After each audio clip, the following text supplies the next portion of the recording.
Olá pessoal da R7, diz uma coisa, você já caiu em algum tipo de golpe? Ou pelo menos conhece alguém que já foi vítima? O Fala Brasileiro de hoje é justamente sobre isso, né? Uma tentativa insistente que nós temos todos os dias e 35% dos entrevistados dos brasileiros disseram que já foram vítimas de algum tipo de golpe, ou golpe virtual ou golpe ali presencial. A gente entrevista hoje o Luiz Augusto Durso, que ele é um advogado especialista justamente em crimes virtuais. Doutor, pelo menos 3 em cada 10 brasileiros admitiram. A gente sabe que o golpe é uma coisa que para algumas pessoas causa um pouco de constrangimento admitir que caiu num golpe, né? É um número elevado? Nas ruas as pessoas têm relatado muitas tentativas o tempo todo. O número é elevado, as pesquisas apontam que é um número crescente, principalmente porque o mundo está indo para a internet. Então, os golpes físicos têm diminuído e os golpes virtuais têm aumentado. Sem dúvida nenhuma, quando a gente verifica os relatórios da Secretaria de Segurança Pública, nós vemos subnotificações. Então, as pessoas têm vergonha de procurar a polícia ou porque o valor é muito baixo não faz. Só que isso é ruim, porque a gente não tem o dado real do que está acontecendo no mundo, que é o crescimento dos crimes cibernéticos, e nós não podemos, por exemplo, cobrar para que tenhamos investigações mais céleres, mais eficazes e também que esses indivíduos sejam presos, até porque o legislador já trouxe até uma pena mais elevada para quando esse tipo de estelionato é feito com coleta de dados nas redes sociais, que é a modalidade da fraude eletrônica, que pode ter pena até 8 anos de reclusão. Então existe a lei, existe a punição, nós precisamos encontrar esses indivíduos e punir melhor. Quando a gente pergunta os meios, né, das tentativas de golpes aqui, vemos que 84%, por exemplo, relatam o e-mail. Aquele famoso spam, um boleto que não é teu.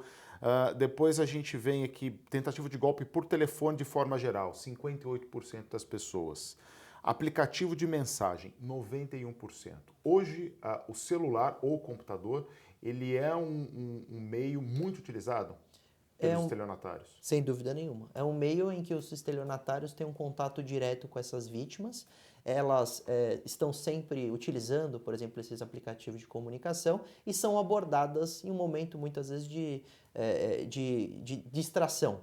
Por causa dessa situação, elas são mais vulneráveis e, sem dúvida nenhuma, é interessante porque mesmo esse índice trazendo golpes pelo celular, pelo telefone, eles normalmente são linkados ou têm uma condição que isso é levado para o internet banking, para um furto de algum valor. Então, mesmo quando o golpe começa no celular, muitas vezes ele termina no smartphone, ele termina no aparelho mesmo, ele termina na internet. Então, sem dúvida nenhuma, por estarmos sempre utilizando as redes sociais, a internet e também que o banco está lá, principalmente agora com as facilidades do Pix, nós temos esta migração que é inegável dos criminosos para a internet, até porque ele afasta prisão em flagrante, ele afasta qualquer tipo de reação da vítima, que pode ser um policial, e pela internet ele não corre quase risco nenhum. Quais têm sido os mais comuns?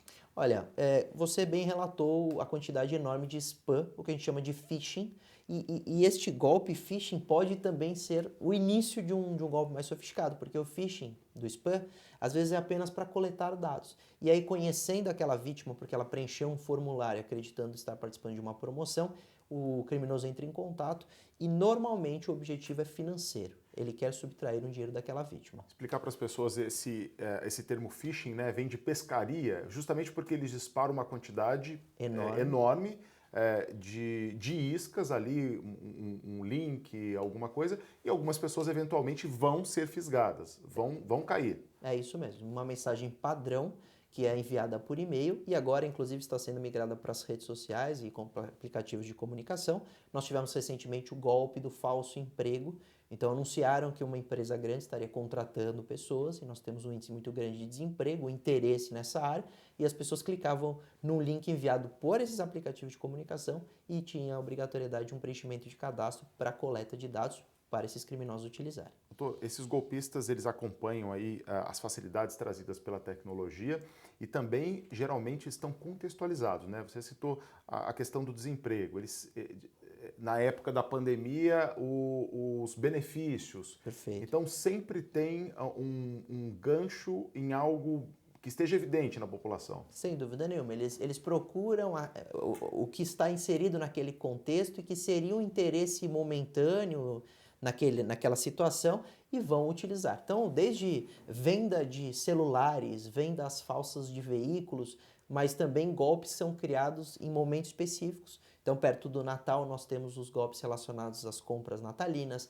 Perto da Black Friday, nós temos os golpes de sites falsos que nunca irão entregar. Eles vão aproveitando esses momentos que são naturalmente provocativos para a compra, para o comércio, e como hoje o e-commerce é uma realidade, os golpes lá também estão presentes. E são muitas formas, assim, desde hackear o seu aparelho, a uma tentativa de fazer um contato depois por telefone que seja, ou por aplicativo de mensagem para levar para um outro caminho. São muitos meios. São desde sites falsos, sites clonados, comunicação com as vítimas, até um ponto em que o criminoso engana uma vítima, fazendo com que ela instale um aplicativo de controle remoto. Vale dizer que o criminoso acessa o celular daquela vítima, a gente denomina isso de golpe da mão fantasma, porque após a instalação desse aplicativo e a autorização do acesso, o criminoso domina aquele dispositivo da vítima e faz transferências Pix. Então, normalmente, a gente tem que pensar que sempre quando envolver valores, compras, transferências, empréstimos,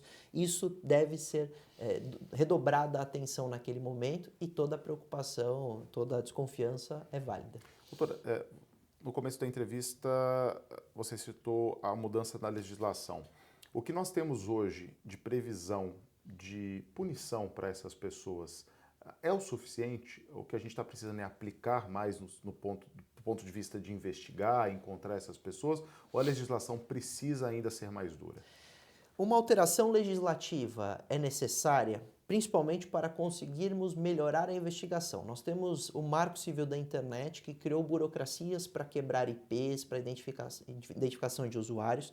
Nós temos um debate hoje vivo no país sobre responsabilidade das plataformas, que normalmente são as detentoras desses dados para identificação de usuário. Então, o indivíduo está fazendo vendas em alguma rede social, nós precisamos dos dados desse perfil falso que estava fazendo essa venda ou até invadido. Eles invadem redes sociais hoje para fazer vendas falsas em stories, por exemplo. Elas precisam colaborar mais com a polícia e aí, sem dúvida nenhuma, a polícia precisa de mais investimento público. Então, falta uma mudança legislativa, claro.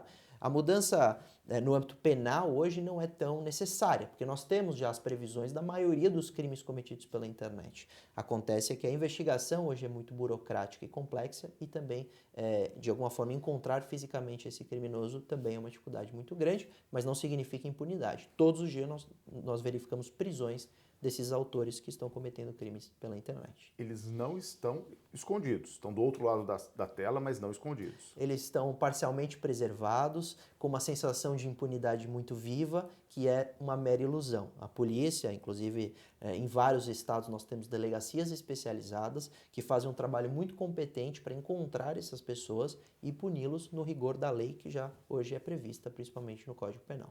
Nós notamos durante uma conversa com as pessoas nas ruas que as pessoas têm recebido muito um tipo de mensagem falando de uma compra, geralmente num valor alto, e que se ela não reconhece essa compra, que não foi feita de fato, para que elas entrem em contato num 0800. 0800 na cabeça das pessoas ainda está muito ligado, é um número muito ligado às empresas e que inspira uma certa confiança. Né? Mas os bandidos também têm usado esse número hoje? É fácil ter um 0800? Infelizmente é fácil. Mesmo o indivíduo ligando para o número 0800, isso não significa segurança, muito pelo contrário. Inclusive os bancos hoje estão ligando do número 4004 ou 3030. Para sair um pouco desse padrão. Exatamente. O 0800 hoje não haveria muita dificuldade em um criminoso poder ter acesso a esse tipo de linha e eles estão exatamente fazendo isso. Então significa que sempre quando há uma provocação, você recebe uma comunicação, seja por e-mail, seja pelo correio, dizendo que houve uma clonagem da sua conta, uma compra indevida, até uma cobrança deve ser checada. E a forma de checagem nunca é você acionando imediatamente aquele link ou aquele número sugerido. Procure na internet qual é o telefone oficial do banco, qual é o canal oficial e entre você, por iniciativa própria, em contato. Isso você diminui muito esses golpes, porque até o 0800 hoje está sendo utilizado por criminosos. Doutor, os bancos têm feito um papel suficiente do ponto de vista de alerta? Os bancos, eles têm feito uma quantidade enorme de alertas, até com publicidade em campanhas na TV, mas isso não os exime da responsabilidade. Os bancos não só precisam dar publicidade aos alertas, mas também precisam melhorar a segurança do sistema bancário virtual. Nós temos problemas graves de segurança, onde o indivíduo consegue facilmente ter acesso aos seus dados por causa de um Pix, ou consegue de fato acessar a sua internet banking de um celular que foi furtado ou roubado. Então, diante disso, o banco também poderia checar perfil daquele usuário, transferências muito inadequadas ou muito divergentes e fazer bloqueios. Isso, infelizmente, não acontece e por isso nós temos ainda os tribunais, ou grande parte dos juízes, entendendo pela responsabilidade dos bancos em ressarcir vítimas de golpes na internet. Na pesquisa, nós perguntamos se as pessoas estão atentas, né? 90% diz que sim, que atenta a golpes, e 68% toma algum tipo de medida para evitar ser vítima, ou deixa de ter um cartão, ou não faz mais compras pela internet. Mas as pessoas também não estão livres desse phishing, né? Do recebimento dessa tentativa de golpe. O que é mais importante evitar hoje? Não clicar, não ligar, e na dúvida, procure a instituição bancária, procure a loja que se diz, né, enfim, em que você tem uma conta. É interessante, porque essa pesquisa aponta uma preocupação e uma diligência desses usuários consumidores que na prática nós não vemos. Eu atendo vítimas todos os dias aqui no escritório normalmente a conversa começa com eu não acredito que eu fiz isso, eu não acredito que eu caí neste golpe. Porque era tão simples ou simplista que bastaria uma atenção mínima para aquela vítima não se tornar mais uma vítima. Então parece que realmente as pessoas estão sabendo que hoje a internet é um solo fértil para crimes cibernéticos. Mas ainda no momento de entusiasmo, no momento de descuido, elas são vítimas. E sem dúvida nenhuma, o caráter preventivo ainda é deixado de lado. Desde as empresas, que deveriam investir mais em cibersegurança, até as pessoas físicas, que muitas vezes não têm antivírus no celular, ou no seu computador, que não deixam o dispositivo atualizado, o sistema operacional. Então, o cuidado, claro, com o link, ele é necessário, mas o preventivo também de você ter um dispositivo mais seguro. Tem muita gente que ainda usa software pirata, que gera uma insegurança enorme naquele dispositivo. Então, diante dessas situações, as orientações são todas essas. Você investir muito em prevenção, e aí pessoa física é investir em conhecimento. Saber como você pode usar as suas redes sociais, fazer uma compra de maneira segura, usar os meios que fazem intermediação de venda. Nós temos vários aplicativos que dão essa segurança e garantem a venda, ao invés de sair dando ou procurando na internet uma compra e comprando em qualquer site que qualquer um pode criar ou clonar. Então, atenção com tudo isso deve existir, até porque os criminosos hoje vão muito além. O que era phishing hoje se torna um grande investimento em engenharia social. Então eles ligam sabendo os dados da vítima. Eles entram em contato se passando por um parente. Eles invadem uma rede social e vendem pela rede invadida. Então muitas vezes a gente acha que está falando com um conhecido porque o número bate, porque a rede social é dela. Mas na verdade é um criminoso que se apropriou. Diante dessas desconfianças a gente tem que ter cuidado. Infelizmente, desconfiar o tempo todo. De tudo. É até burocrático demais, desgastante demais, mas é uma cautela que quem não quer ter um prejuízo precisa ter, sem dúvida nenhuma. Doutor, vocês que estudam o assunto, o Brasil é um dos países em que esse tipo de golpe, sobretudo pelo celular, ele é mais comum, ou isso está disseminado de forma muito igual no mundo todo? Não, o mundo todo tem problema com crimes cibernéticos. A gente está falando de uma movimentação de 200 bilhões de dólares por ano no cybercrime no mundo, mas o Brasil está sempre no top 5 quando a gente fala de ataque cibernético. Quando a gente fala de ataque cibernético contra as empresas, o Brasil está no top 2 no ranking mundial. E isso se dá porque o Brasil é muito conectado, porque o Brasil interage muito nas redes sociais e usa muito essas redes.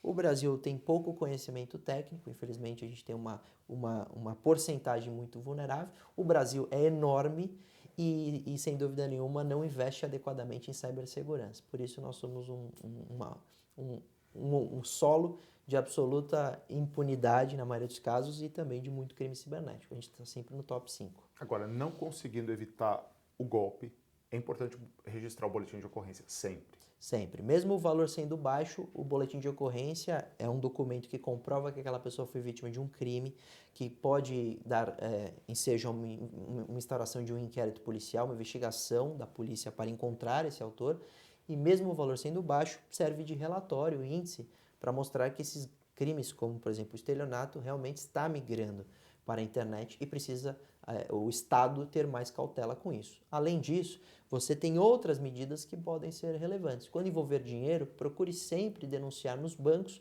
porque os bancos têm sim capacidade de fazer bloqueios e estornos desse valor. Então, não significa que só porque o indivíduo perdeu R$ 50 ele não deve, não pode fazer nada. Ele deve fazer. Até porque o boletim de ocorrência pode ser feito pela internet, não tem burocracia nenhuma. E os alertas, as denúncias, seja nas redes sociais, se for um perfil falso, seja nos bancos, isso também é importante fazer. E também se proteger, porque algumas pessoas têm perfis invadidos, né, usam o nome ou o cartão delas para outras coisas ou cometer outros crimes. O boletim de ocorrência, ele dá para a polícia uma informação importante e preserva aquela pessoa também do que pode acontecer dali para frente. Você, inclusive, usou o termo juridicamente mais adequado. O boletim de ocorrência ele tem uma função que é de preservação de direitos. Vale dizer, se, por exemplo, alguém invadiu uma rede social sua, você lavra esse boletim de ocorrência para comprovar que se o indivíduo invasor cometeu qualquer tipo de crime se passando por você, não era você naquele momento. Então, o boletim de ocorrência tem essa função de preservação que é muito importante, porque comprova que o indivíduo que pode ter sido, por exemplo, racista na sua rede social, xenofóbico, não era você dizendo aquelas coisas, porque não necessariamente ele vai aplicar um golpe. Ele pode fazer pior, pode cometer crimes muito mais graves. Então é muito importante você ter o BO sempre para comprovar que você foi invadido ou vítima de um desses criminosos. Pô, muito obrigado pela entrevista e cuidado, todo mundo.